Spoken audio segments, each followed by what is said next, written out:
All right, guys, we are live with Chad Lewis in the car. We're about to go grab some dinner. It's dark. It's 6:40 and it's getting dark. I don't understand. This is ridiculous. Let me know, comment, let me know if it's getting dark where you are. I'll point this at me while I'm talking. Yeah, Chad Lewis is here. He's speaking in Jess's Biblical Core course. And, man, Chad is my favorite Bible teacher. I have to say, favorite Bible teacher. So he wrote a book entitled, what's the name of your book? The Sanctuary of the Soul. That was written back in 2013. Yeah, so 2013, this book was written, and I bought a copy, and I'm still trying to get through it. And that's not because it's bad, it's just so dense and full of awesome stuff that I literally read a paragraph at a time, and then I have to read that paragraph over and digest it a lot. Can you just tell us a little bit about your book and the premise? Sure. Though I should say, right now I'm writing a fiction work. I'm about 350 pages into it, which is about a witch trial in Delaware in the 1980s. It'll be far less dense and more enjoyable to read than the one I wrote in 2013. Though the one I wrote in 2013 is was a very important book to me personally. It was based on the books of Exodus, Leviticus, and Numbers, though with a lot of references to New and Old Testament. And the basic premise is that the temple worship in the Old Testament, with its sacrifices and its rituals, while often in Christian circles we kind of look at as Old Covenant and irrelevant to us in a modern context, I continue to believe that those rituals are important. They continue to happen, not outwardly to be sure, but in the soul of the person who believes in Jesus. And therefore they furnish a kind of map for the inner life of the Christian, the things that go on in us day to day. And so that was the premise of the book, and I enjoyed writing it very much. Nice, nice. So you're actually here teaching those same books, Exodus, Leviticus, Numbers, and Deuteronomy in Jess's school? Yeah, that's I'm popular with those books. I've taught some other subjects at YWAM. I just taught in Salem on the book of Isaiah, and in Kona I did one recently on Joshua, Judges, and Ruth. Though a lot of people like my Torah teaching, so I'm doing that for 3 days this week. Yeah, that's awesome. You have an actually pretty unique background as well. Something that I know about you is you speak like 7 dead languages. Well, I don't know that I speak them. I did a lot of language study, so I started studying the Hebrew language when I was in high school.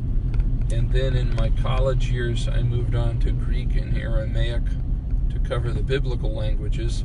And past that, we did Canaanite, Akkadian, both the Assyrian and the Babylonian dialects. And then I did a lot of independent study in Sumerian, which is the oldest written language in the world. A lot of crossover into the Bible there. And right now, I'm teaching 4 classes in Latin private high school where I teach, so as my wife says, I'm more interested in the dead than the living. Nice.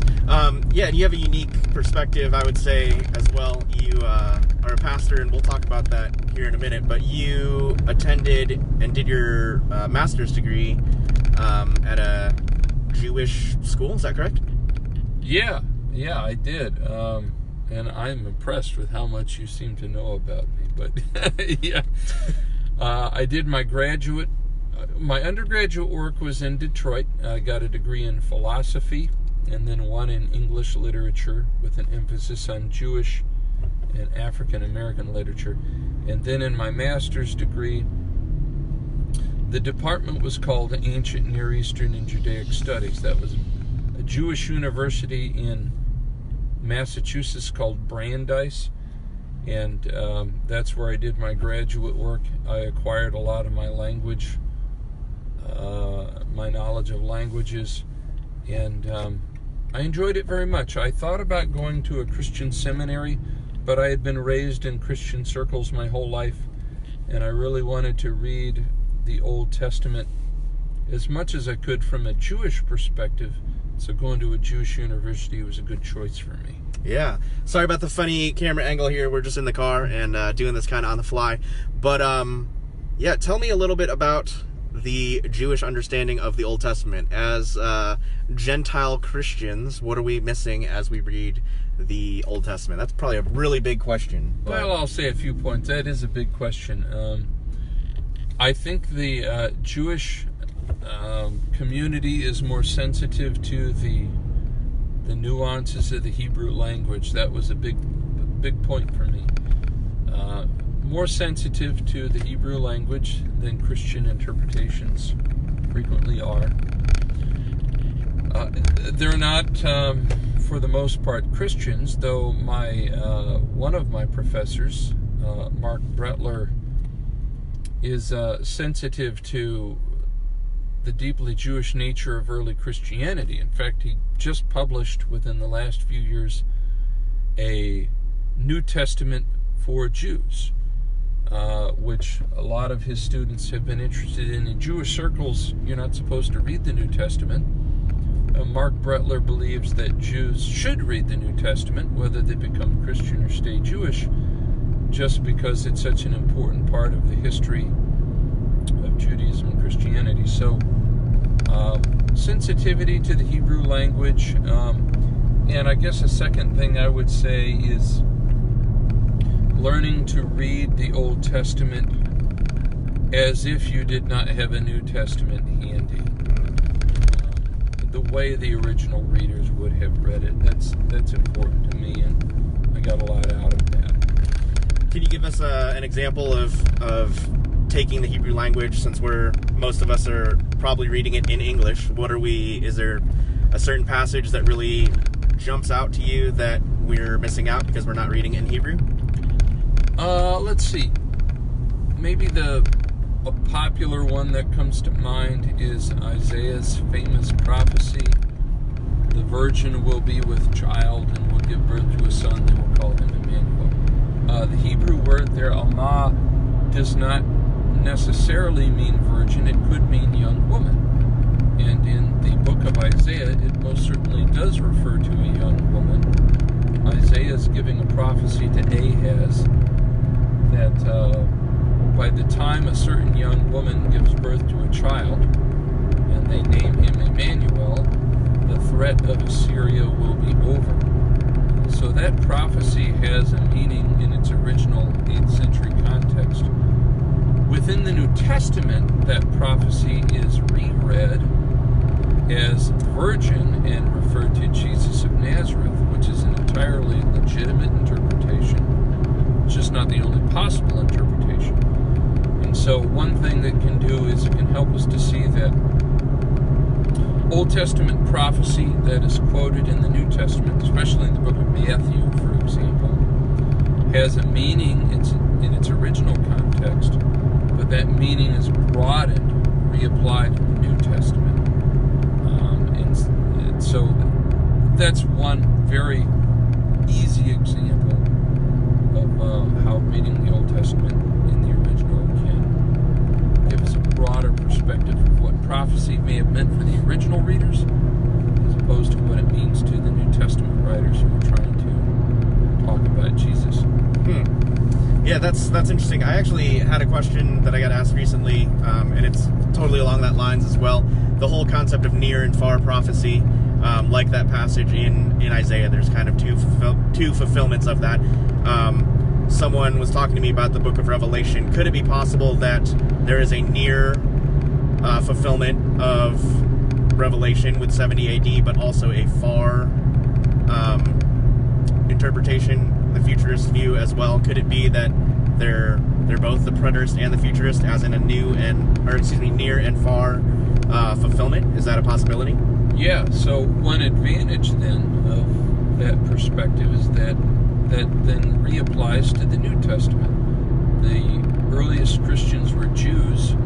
They carried over into their Christian faith, their Jewish approach to the Scriptures, and that has a lot of application to the book of Revelation. We're sometimes told, well, there's 2 or 3 different ways of reading the book of Revelation, though it may be the case that one and the same verse could have multiple meanings. One in reference to the past or the circumstances the writer is currently experiencing, one in reference to the future. I take that view myself because I think it's the most plausible view and the one that best fits the Jewish way of dealing with prophecy.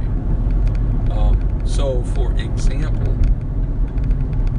the beast, the notorious beast, may very well refer to a specific historic figure in the past, but that does not mean that it cannot also refer to a figure in the present or in the future. So texts, unlike the maths and the sciences, in the realm of language, we're dealing with words that have multiple meanings. Terms are supposed to have only one meaning, but words can have a variety of possible meanings, and religious texts often have a range of meanings rather than just a single meaning. That can be frustrating at times, but it's the way it goes. Yeah, that's good. That makes Revelation even more confusing. Yes. A question from Ryan Pope. I think this was a joke, so we'll just go to a lighter side. Can God make a rock so big that he can't lift it? Any thoughts on that one? Well, my first answer is yes, the paradox being that Jesus stumbled under the weight of a cross. He can make a cross so heavy that even Jesus can't lift it. I guess, there's the logic of that argument is sound. If God is all-powerful, then presumably there's nothing he can't do. But if he's all-powerful, then he can also be self-limiting. If he chooses to self-limit himself, then there's nothing in that is self-contradictory. I have 4 children of my own, and when they get into trouble, there's nothing to prevent me from coming in and kicking their butts, though I often choose not to do so, not because I can't, but because I have reasons to not kick their butts on that particular day. Man, that's good. That's good. Abby also asked another question. She wondered, at the end of John, are the disciples filled with the Holy Spirit like at Pentecost? I think that was her question. That's a good question.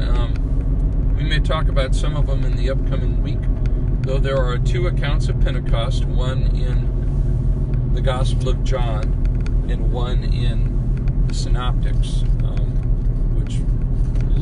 which is attached to the book of Acts.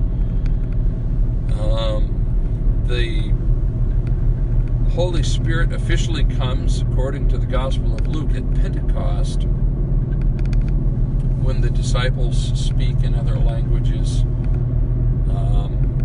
and the fire descends upon them in a very public way.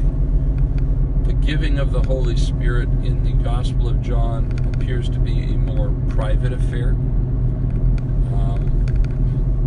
and it is virtually given to them at that point, though it doesn't manifest itself until later. I think the 2 accounts are therefore compatible.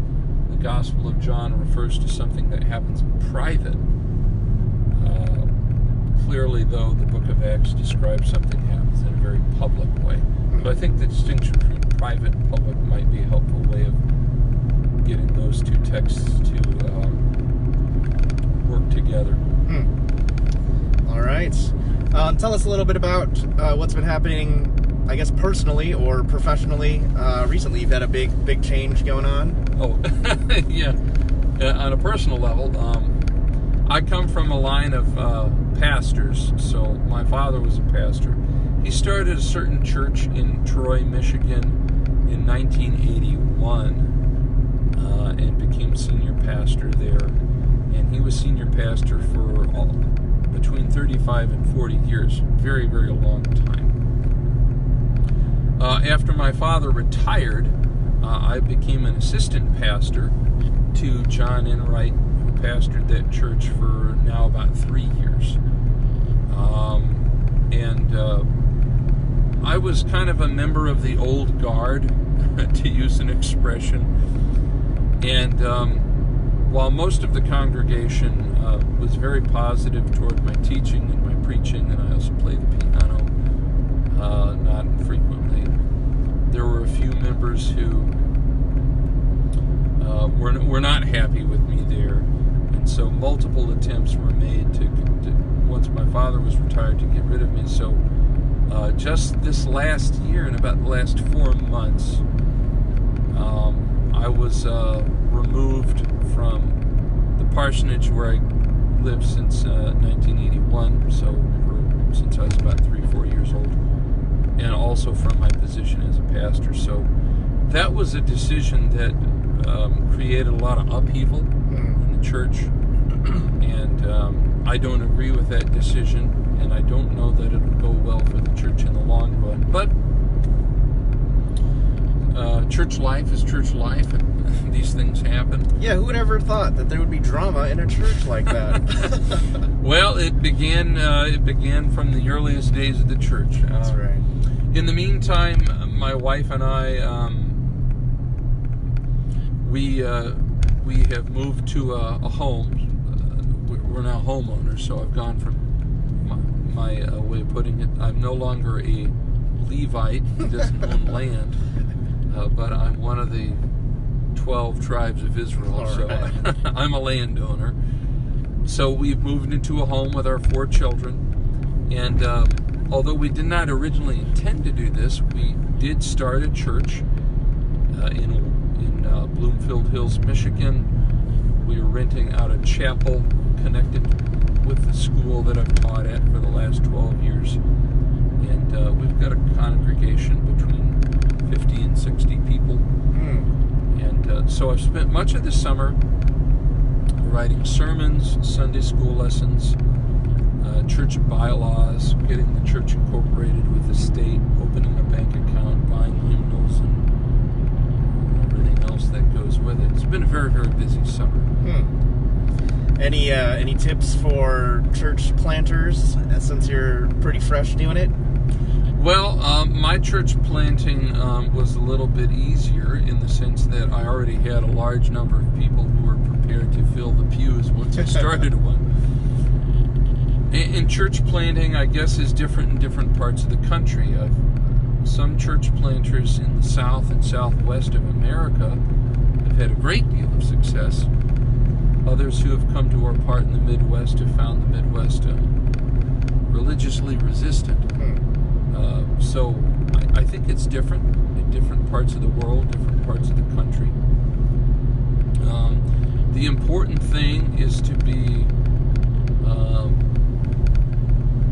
sure that what you're doing is a godly endeavor, which does not guarantee success, but that it is godly in its intention, and to conduct yourself in as godly a way as possible. I think that's the best approach. That way, if you do make a mistake, as we do as human beings, you can self-correct and move on a more fruitful path.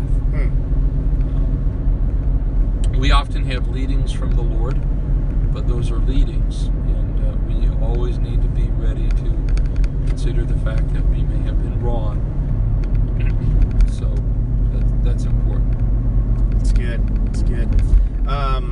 I feel like you are a teacher that made Leviticus make sense and not boring. How did you get involved with your study of Leviticus? Well, my first in-depth study of the book was when I was at the Jewish University, though ironically it was in a class by a man who was a former Mormon. David P. Wright was the teacher of that class. He grew up within the Mormon church. While he was at Brigham Young University, he began to teach some things about Mormonism that were destructive to the Mormon faith, and so he had to move on to Brandeis. But he was a very passionate, fine scholar of the book of Leviticus, and I fell in love with his class. We went through the different sacrifices in the book, and the different purification rituals. And he revealed that he studied under Jacob Milgram, who was a Jewish professor and wrote a 3-volume commentary on Leviticus for the Anchor Bible Commentary. And once I was initiated into the discussion of that book, I saw a lot of Jesus prefigured in the book of Leviticus, and I just fell in love with the book. I still love the book very much. It's one of my top 5 favorite books of the Bible, though it is an acquired taste. Like coffee or other things. There you go. All right, well, we just reached our destination, and we're going to go eat some steak. So thanks for checking in, and thanks for being with us.